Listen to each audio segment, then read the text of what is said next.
When I was 19, a powerful man in the beauty world didn't just cross a line with me. He taught me the darkest truth about beauty. Sometimes the very thing people praise you for is the thing that puts a target on your back.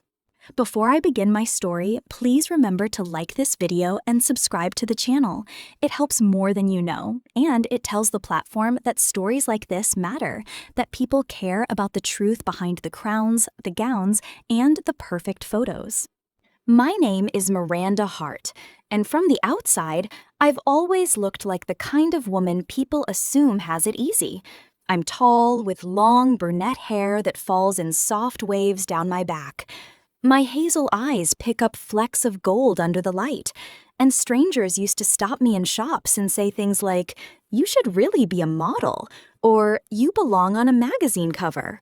People think that kind of attention feels like winning. They don't see the other side, the way every compliment can turn into ownership, the way every admiring glance can turn into entitlement, the way "you're beautiful" can become "you owe me something." For me, it started at home. My father was never in the picture. There were no awkward shared birthdays, no bitter custody battles, no every other weekend visits.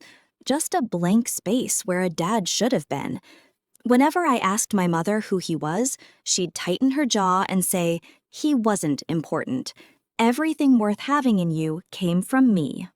By worth having, she meant my appearance. My mother, Corinne, had once been almost something in the beauty world. She'd done a few regional competitions, made it to the finals, got just enough attention to feed a dream that never fully came true. In our house, those stories were sacred myths. "I was just as beautiful as the girl who won," she'd say, lighting a cigarette and staring out the kitchen window. But no one invested in me. No one pushed me. No one guided me. That's what I'm doing differently with you. When I was 9, she bought me a simple white dress. It wasn't expensive, but it was pristine, bright, clean, soft against my skin. She brushed my long brown hair until it shone, then stood me in front of the hallway mirror. The light was harsh, but in the reflection, my skin looked smooth, my hazel eyes clear, my face symmetrical in a way adults seemed to love. She placed her hands on my shoulders like she was presenting a sculpture and said, "Look at you. Do you understand how lucky you are? That height, that face, those eyes. Girls would kill for what you have. You're a canvas, Miranda, a gift." "A gift from who?" I asked. She smiled at herself in the mirror more than at me. "From me, of course. You got my beauty. I'm giving you my second chance." At 9, that sounded flattering. Only much later did I understand she wasn't admiring me. She was admiring her work, her genes, her project. I remember asking her, around that same time, if she thought I was smart. I liked books. I liked questions. I liked figuring things out. She actually laughed. "Smart?" she said. "Sweetheart, pretty girls don't need to be smart. They need to be disciplined, charming, obedient. They need to know how to use what they've got. That's what matters." I didn't realize it in that moment, but that was the day she pushed the real me, the curious, dorky, stubborn me, down into the basement and locked the door. From then on, only the polished version of me was allowed upstairs. By 12, my afternoons stopped belonging to me. While other kids rode bikes until it got dark, I was in front of mirrors, balancing books on my head to improve my posture, practicing a stage walk, learning to stop in just the right places so my long legs and tall frame looked regal. My mother signed me up for posture classes, stage presence workshops, entry-level modeling clinics. We couldn't afford fancy vacations, but we could afford sequins and heels in my size. She ironed my dresses late into the night, humming not lullabies, but old theme songs from pageants she'd watched on TV. I learned how to smile without squinting, how to angle my chin so my cheekbones caught the light, how to keep my hazel eyes wide and bright even when I was exhausted. I learned how to keep my arms at my sides in a way that made them look slim, how to stand in heels without shifting my weight too much. I learned that eating too much meant comments about swelling and bloating and ruining all this hard work. I learned to feel guilty for being hungry. At 14, I did my first real pageant. The dress was a pale color that made my eyes glow. My hair was styled into cascading brown waves. Backstage, under the fluorescent lights, I could see other girls' mothers adjusting straps, smoothing skirts, hissing last-minute instructions. My mother was no different. She grabbed my face between her hands and said, "Don't you dare waste this. We have sacrificed too much time, too much money, too much of everything. You go out there and make them love you. Love me." It didn't occur to her that I might want to be loved before anyone saw me in a gown. I didn't win that time. I was first runner-up, which everyone told me was amazing for a first big pageant, but at home it felt like failure. On the drive back, my mother's silence was louder than any speech. The next morning, there was a new photo on the fridge, not of me, but of the girl who'd won. "Study her," my mother said, sipping coffee. "That's your competition." From then on, every girl became a threat. Not another teenager trying to survive her own mom's expectations, a rival. The judges were mostly older men, with a few perfectly Botoxed women sprinkled in to make the panels look balanced. The men smiled too much. They'd lean in when you spoke during interviews, eyes flicking down your body as they nodded. They'd say things like, "You've got a killer figure," or "You're going to break a lot of hearts," and everyone would laugh like it was charming instead of deeply uncomfortable. I learned early how to ignore the cold wave of disgust and smile anyway. That was part of the job. And then came 19, the year everything cracked open. 19 was the year of the National Spectrum pageant. Big, televised, prestigious enough that even people who never watched pageants had heard of it. My mother treated it like Judgment Day. Our apartment turned into a training camp. Diet charts on the fridge, sticky notes with inspirational quotes on the bathroom mirror, shoebox altars of makeup and accessories. "You've got one shot at this," she'd remind me. "You either seize it or spend the rest of your life wondering what you could have been." That was also the year I met him. Craig Ellison. Craig wasn't cartoonishly creepy. He didn't slouch in a trench coat in the corner. He was the exact opposite. Tall, with carefully styled dark hair streaked with dignified gray, tailored suits, expensive watches, an easy smile. His eyes were the color of polished stone, unreadable, reflecting more than they revealed. He was a judge, a consultant, a scout, a board member. The articles called him a kingmaker in the beauty industry. Girls he supported mysteriously placed higher. Shows he endorsed got better sponsors. He knew everyone. Everyone owed him something. "He's very well connected," my mother said one night as we watched a pre-show documentary that featured him. The way she said it, well connected, sounded less like a neutral fact and more like a blessing. If he likes you, doors open. If he doesn't, well, then it doesn't matter how pretty you are. You might as well pack it up and go home. The night of the preliminary show, the stage lights made everything feel unreal. The crowd was a blur. I moved the way I'd been trained, slow, deliberate steps, head high, long hair shining, my tall frame wrapped in a dress that clung in exactly the right ways. I knew how to make my hazel eyes sparkle at the judges, how to give the illusion that I was relaxed and having fun, even as my heart hammered against my ribs. When it was over, applause washed over me like a wave. Backstage, my mother hugged me in that stiff, careful way that meant I'd done well. "You were perfect," she said. "Now we just need the right people to notice." The right people walked straight toward us.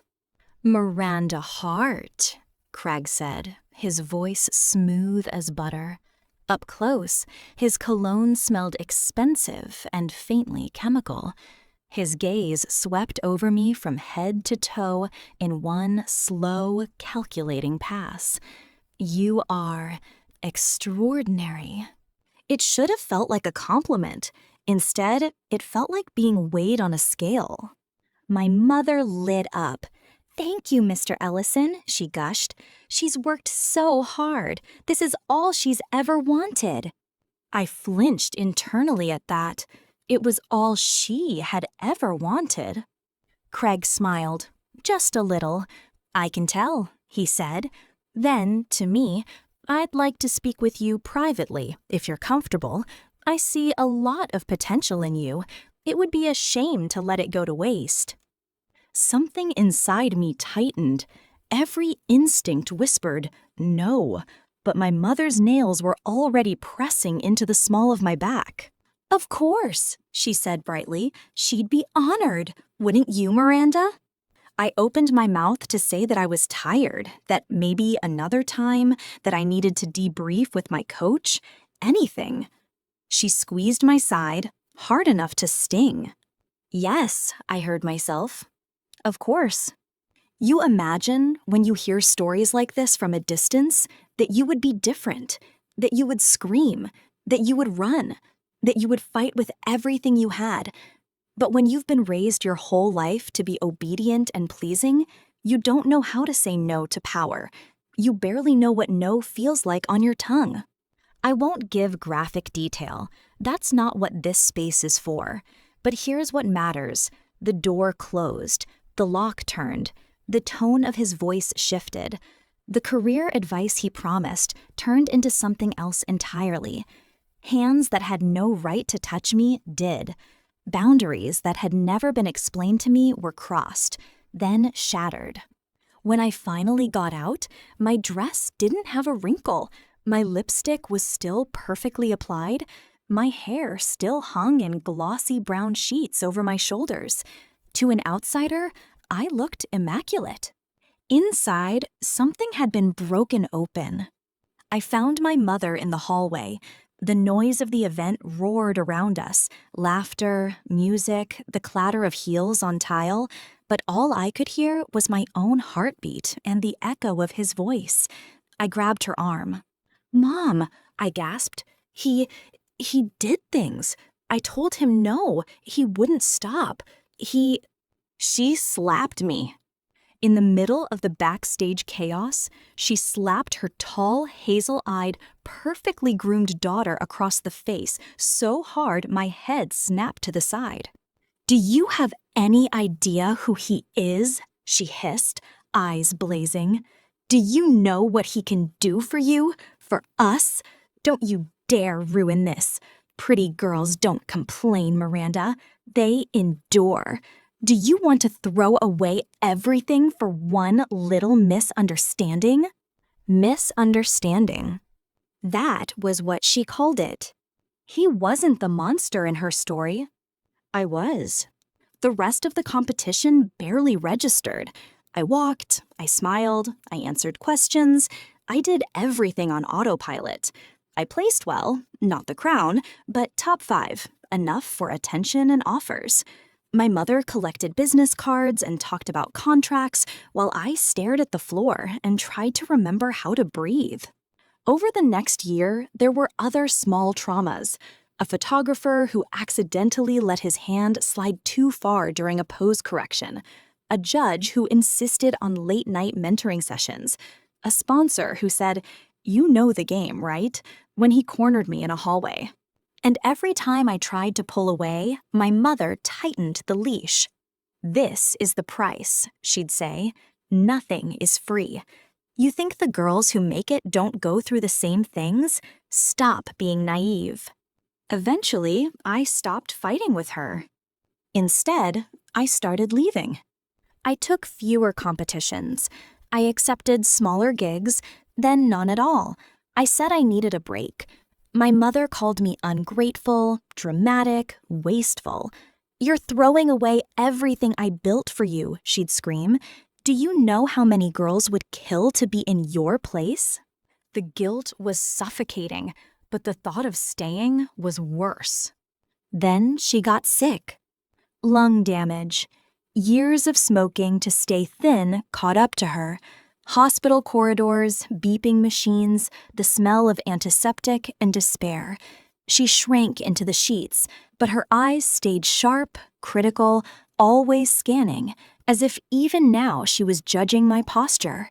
I sat beside her bed, hoping, stupidly, that facing death might make her softer, that she might confess regret, that she might finally say, "I should have believed you. I should have protected you." On her last day, she reached up, fingers trembling, and cupped my face. For a second, my chest tightened with a child's hope. "You're still beautiful," she whispered. "You have no idea how valuable that is." "Mom," I said, voice shaking, "you hurt me. You knew things were wrong. You defended him. You defended others like him. I was 19. She frowned, irritated. "Even then? You're still clinging to that?" she said. "Men will be men, Miranda. You think I never went through things? You use what happens and move forward. You don't whine about it for the rest of your life." Tears blurred my vision. "I needed you," I said. "I needed a mother." She shook her head slightly. "You're wasting my gift to you," she muttered. "My beauty. You always did." Those were her last words to me. Not "I love you," not "I'm sorry." Just a final accusation that I had mishandled the one thing she thought mattered about me. She died minutes later. After the funeral, I emptied her apartment. Boxes and bags and dust. I found shelf after shelf of binders filled with my photos, stage shots, newspaper clippings, programs with my name printed in glossy fonts. Not a single casual picture of us at a park or a birthday, only evidence of my marketability. Among the boxes, I found an old folder stuffed with correspondence, emails printed out, notes in the margins in her handwriting. One thread caught my eye. A mother had written to a pageant organizer about inappropriate behavior from a certain high-profile judge toward her daughter.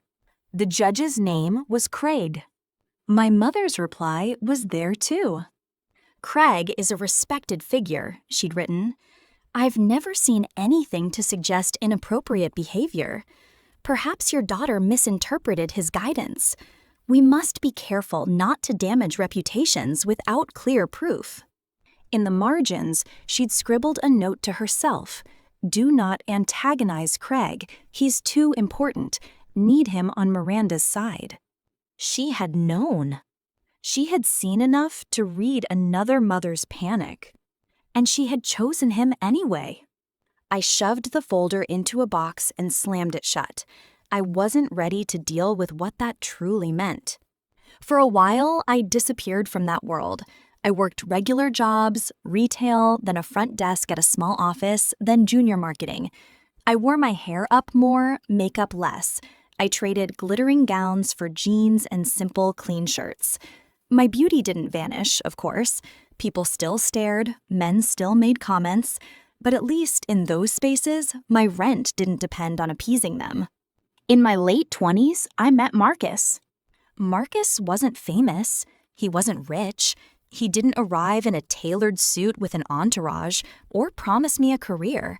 He was a real estate agent in a slightly rumpled shirt, holding a clipboard and apologizing because the previous tenant hadn't cleaned the oven properly.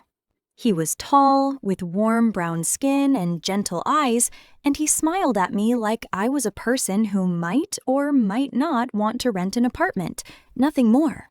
He walked me through the unit, explaining square footage and local amenities. When he complimented the way the light came in through the living room window in the late afternoon, it wasn't about how it hit my face. It was about how it would feel to live there. "What do you do?" he asked, as we stood on the small balcony overlooking the street. "I used to do pageants," I said, bracing myself. He raised his eyebrows slightly. "That must have been a lot of pressure," he said. Are you glad you're out of it? I blinked. No one's ever asked me that, I said. Well, he replied, it seems like something worth asking. We didn't fall into each other's arms right away. We bumped into each other a few times after that.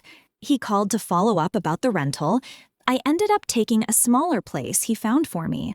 We went for coffee once, then again, then for dinner. The conversations stretched longer.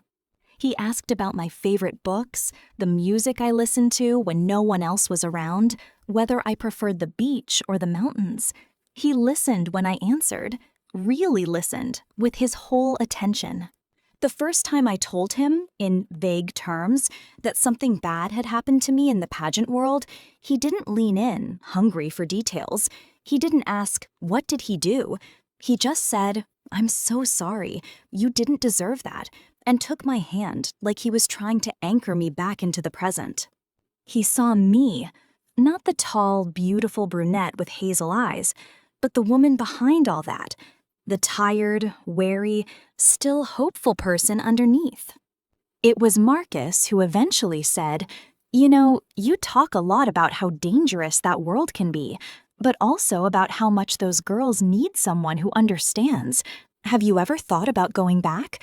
Not to compete, to protect. The idea terrified me. But it also sparked something I didn't expect, purpose. So, in my early 30s, I applied to be a judge. Not for the biggest national pageants at first, for smaller ones, local, then regional. My name still meant something in some circles. Organizers remembered the poised teen who'd almost gone big, then vanished. Being back felt surreal at first. The smell of hairspray and fresh fabric, the sound of heels on tiles, the nervous laughter of girls in matching tracksuits. But this time, I wasn't the one being scrutinized. I was the one holding the scorecards. I made it my mission to be the judge I'd once needed. I asked questions the others didn't. Are you sleeping okay? Is anyone making you do this? Or do you want to be here? Do you feel safe? Sometimes those questions were met with forced smiles and overly quick yeses. But sometimes a girl's face would crumple and she'd say, my mom won't let me quit, or there's this coach who makes me uncomfortable. I listened. I intervened when I could. I reported what needed reporting. I pulled organizers aside, quietly, firmly, and reminded them of their legal obligations. I knew the language now. I knew the tricks. I'd lived them. I thought I'd finally found a way to turn my pain into something useful. Then, at the Meridian Crown pageant, one of the bigger ones I'd worked on, I saw him. Craig. He stood near the coffee station in the judge's lounge, wearing another flawlessly tailored suit. His hair was more gray now, his face slightly heavier, but he still carried himself with that same easy confidence, that same air of a man who had never been told no in a way that stuck. My body reacted before my brain did. My lungs tightened, my vision narrowed around him. The room grew loud and distant, like I was underwater. He turned. His gaze landed on my face. Recognition flashed, then something like delight. Well, I'll be damned, he said, walking toward me as if we were old friends. Miranda Hart, back from the dead. I forced my spine straight. Craig, I said, because Mr. Ellison felt like giving him too much. He studied me openly. You look incredible, he said. Better than ever. Time's been very kind to you. Can't say the same, I replied before I could stop myself. He chuckled, as though I'd told a charming joke. Still got some bite, he mused. I like that. Over the next few days, he hovered. Little comments, little touches. He'd stand too close when we reviewed scoring. He'd lean over me, his hand resting on the back of my chair longer than necessary. He'd remark on how young and fresh some contestants were, in a tone that made my stomach twist. One evening, after rehearsals, I stayed behind to finish paperwork. The corridor was mostly empty, the sounds of packing crews echoing faintly from the main stage. I was putting my notes in a folder when I heard footsteps behind me. "Long day?" he asked, voice dripping into the silence. I didn't turn around right away. "It's a lot," I said, carefully neutral. He stepped closer. I could smell that same expensive cologne, the one my body remembered better than my mind wanted to. "You know," he murmured, "seeing you here, it makes me nostalgic. You were always special." "Don't," I said quietly. "Don't do that." "Do what?" His fingers brushed my arm. I flinched. "Act like there was something mutual," I said. "There wasn't." His jaw tightened. He moved faster than I expected, grabbing my wrist, his fingers pressing hard enough to bruise. "Careful, Miranda," he whispered, leaning in. "You and I have history. We helped each other. Don't rewrite it just because the culture's changed." I tried to pull back. He stepped closer, using his body to box me in against the wall. "I didn't help you," I said through clenched teeth. "You hurt me." He smiled, small and cold. "You got opportunities, didn't you? Doors opened, people noticed. That doesn't happen for free." Before I could respond, he forced his mouth against mine. It wasn't passion. It wasn't affection. It was a statement. I can still do this. I still own this. I pushed him away with both hands, hard. He stumbled back a step, eyes flashing. "Don't ever touch me again," I said, my whole body shaking. He straightened his jacket, a smirk flickering at the corner of his mouth. "Careful," he repeated, his voice almost amused. "False accusations can ruin a man, especially one as well connected as I am." He walked away like nothing had happened. I stood there, my heart pounding, my skin crawling, my brain trying to process the fact that after everything, after all the years and the shifts in culture and the supposedly new standards, he still felt invincible. At home that night, I told Marcus everything. I told him about 19, about the room, about my mother, about the hallway incident, about the kiss that was not a kiss. Every detail I'd swallowed down for years came spilling out.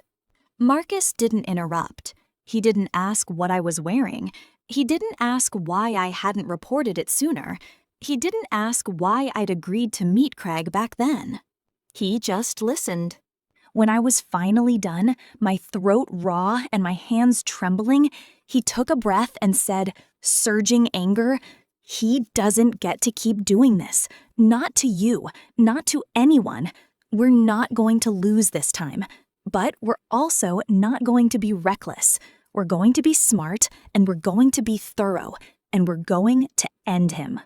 We started with what I had, my memories, my mother's email folder, the names of a few other girls I'd heard whispers about.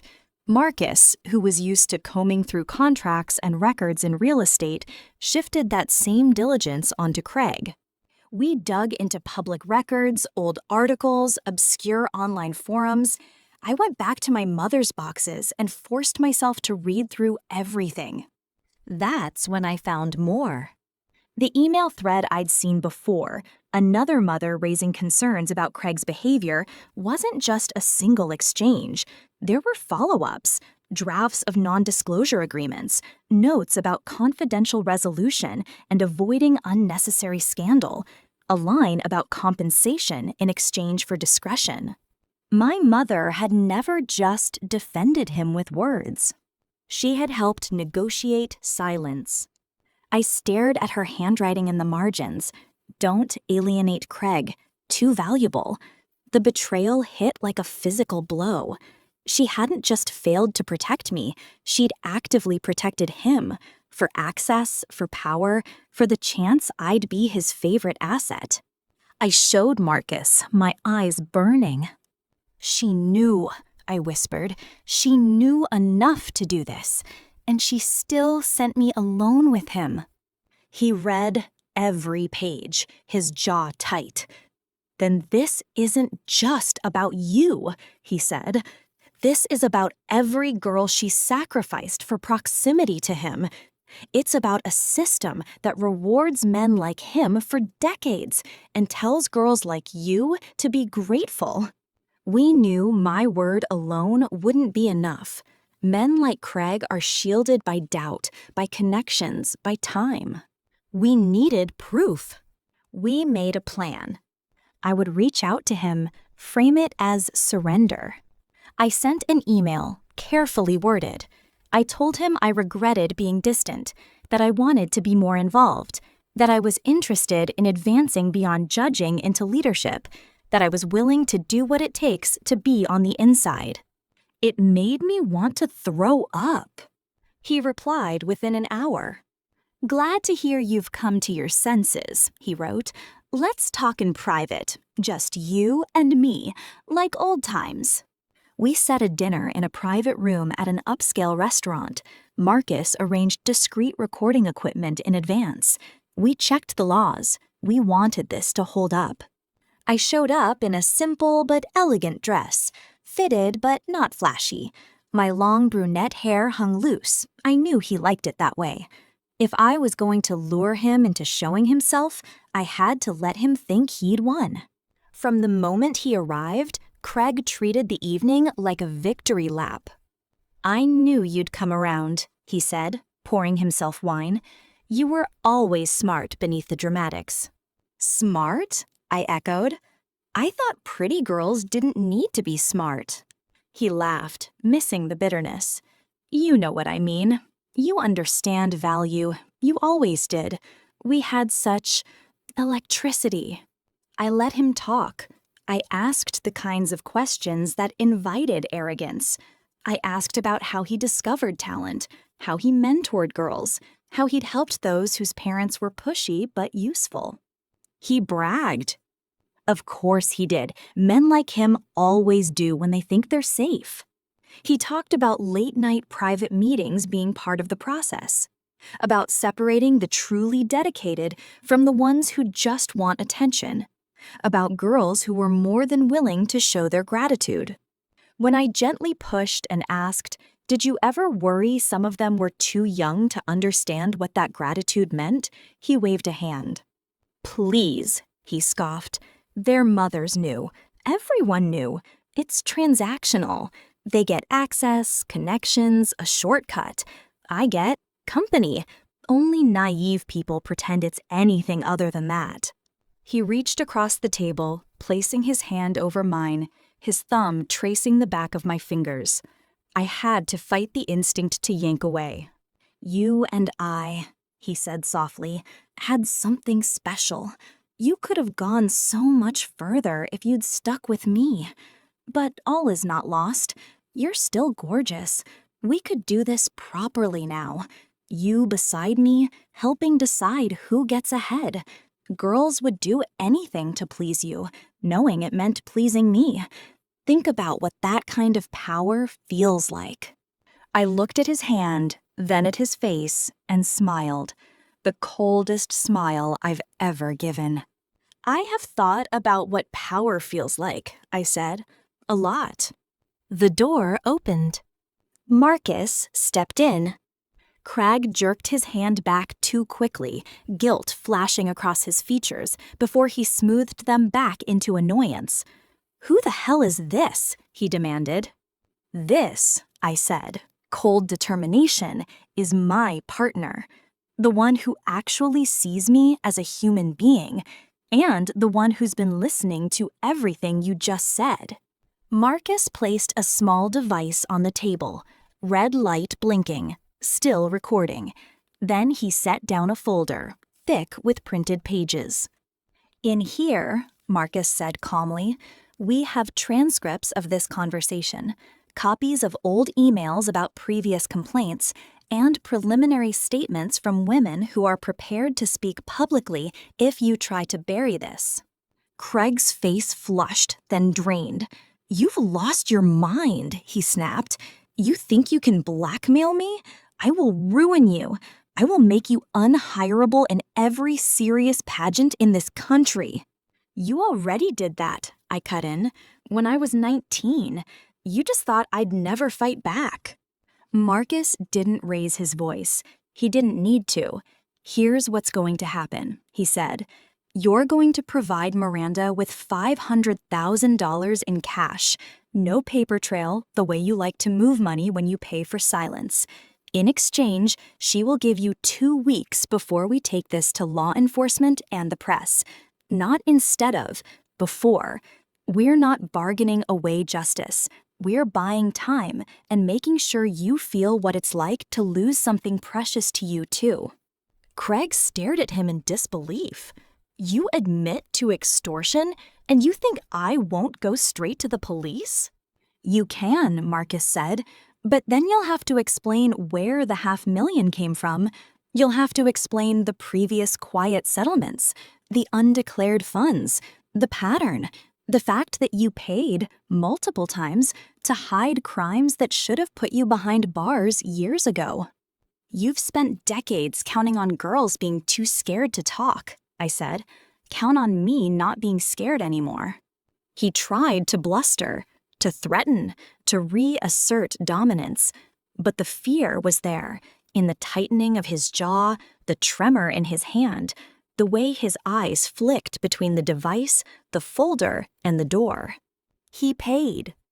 Within 72 hours, through contacts and convoluted routes, $500,000 in untraceable cash moved into a controlled space we'd set up with legal guidance. No banks, no wires, no receipts. Just the same murky channels he'd always used, turned back against him. But it was never about the money. 2 weeks later, we walked into a lawyer's office with the folder, the recordings, and names. Mine. A few others who were ready. A few more who weren't yet, but might be if he was no longer untouchable. The case took time. It always does. Craig tried everything: denial, character assassination, backdoor pressure on people to drop involvement. He underestimated how much the world had shifted, how much documentation we had, how many parents were now less afraid of embarrassment than they were of letting predators walk free. When it finally went to court, I stood on the witness stand and told the truth. I described how he isolated me when I was 19, not with graphic detail, but with enough honesty to show the abuse of power. I recounted the moment at Meridian when he cornered me, asserting control as if he still owned the narrative. And I detailed his words at dinner, how he framed manipulation as mentorship, how he dismissed young women's boundaries, and how he treated trust like a commodity he could trade. His lawyers tried to paint me as vindictive, money-hungry, unstable. They brought up the payout, tried to twist it as proof that I wasn't a real victim. Our lawyers countered with the timeline, the recordings, the existence of other settlements he'd arranged long before I entered the picture.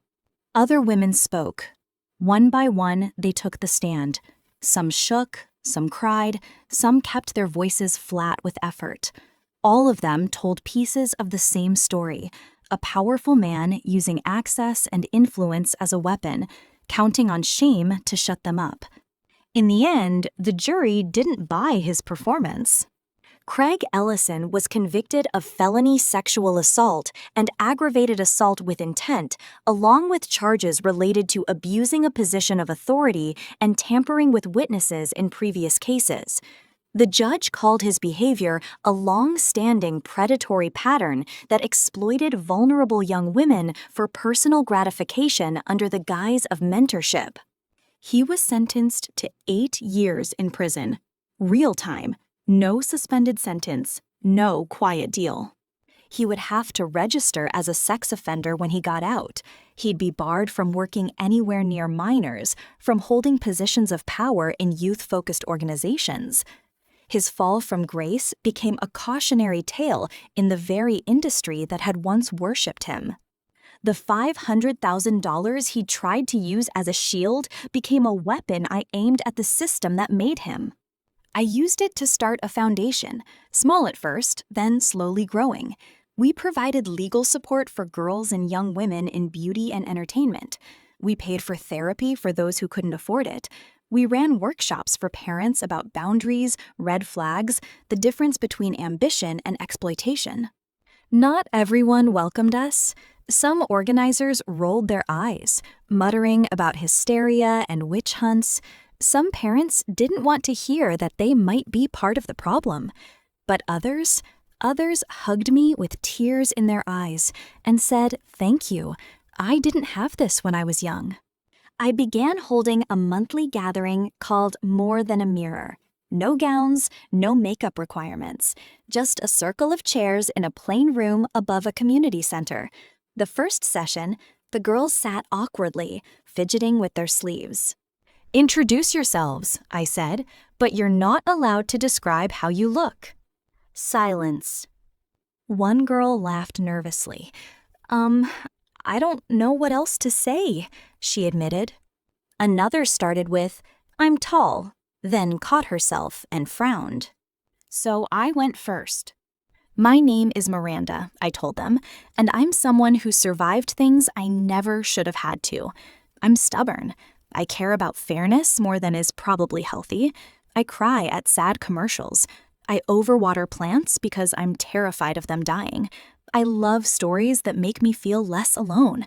And I happen to live in a body people call beautiful, but that's not the most interesting thing about me anymore." Slowly, one by one, they offered their own details. "I write poetry, but never show anyone," one said. "I fix things around the house because my mom works double shifts," another said. "I'm really good at science, but my dad says no one likes a girl who talks too much about nerdy stuff," another whispered. We wrote those qualities, those secret truths, on big sheets of paper and taped them to the walls. Then I brought out a stack of mirrors and asked them to look, really look, and pick one word from the wall and say out loud, "I am this, and it matters." It felt small, but it was a start. Weeks later, one girl messaged me. "I turned down a private practice session with a coach who made me uncomfortable," she wrote. "He said I was being silly and that girls in this business can't be shy. I heard your voice in my head and walked away anyway. I thought you should know." I cried when I read that, not because she'd listened to me, but because she'd listened to herself. Not every day is triumphant. I still have nights where I wake up in a cold sweat, heartbeat thundering, feeling a phantom hand on my wrist. I still sometimes hear my mother's voice hissing, "You're wasting my gift to you, my beauty." On those nights, I force myself to stand in front of the mirror. I look at my reflection, my hazel eyes, a little tired around the edges now, my long brunette hair, sometimes tousled and imperfect, the faint lines starting to show on my forehead when I frown, the freckles I used to cover with foundation. I imagine the 9-year-old me in the white dress beside me, the 14-year-old studying another girl's photo on the fridge, the 19-year-old cheeks burning from a slap, shame sitting like a rock in her stomach. "You are not a gift someone gave me to spend," I tell them softly. "You are not a product. You are not bait.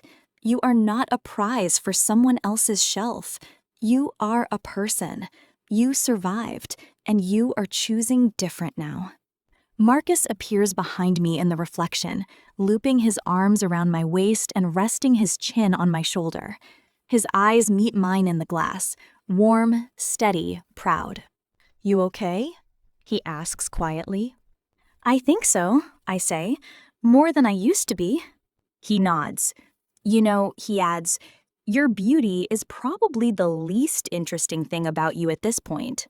I roll my eyes. "You're biased." "Absolutely," he says, "but I'm not wrong." We laugh, and the sound doesn't feel forced. We've talked about leaving this world behind entirely, about moving somewhere quiet, starting a different kind of life. Maybe one day we will.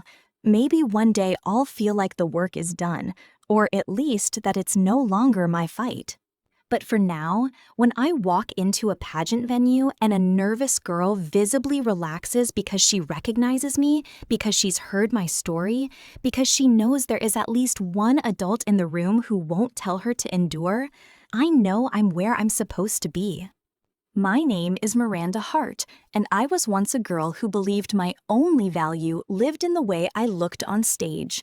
Now I know better. My worth lives in my choices, in my voice, and in the girls I stand beside when no one else will. This was the last straw. If you enjoyed this story, please be sure to like, share, and subscribe.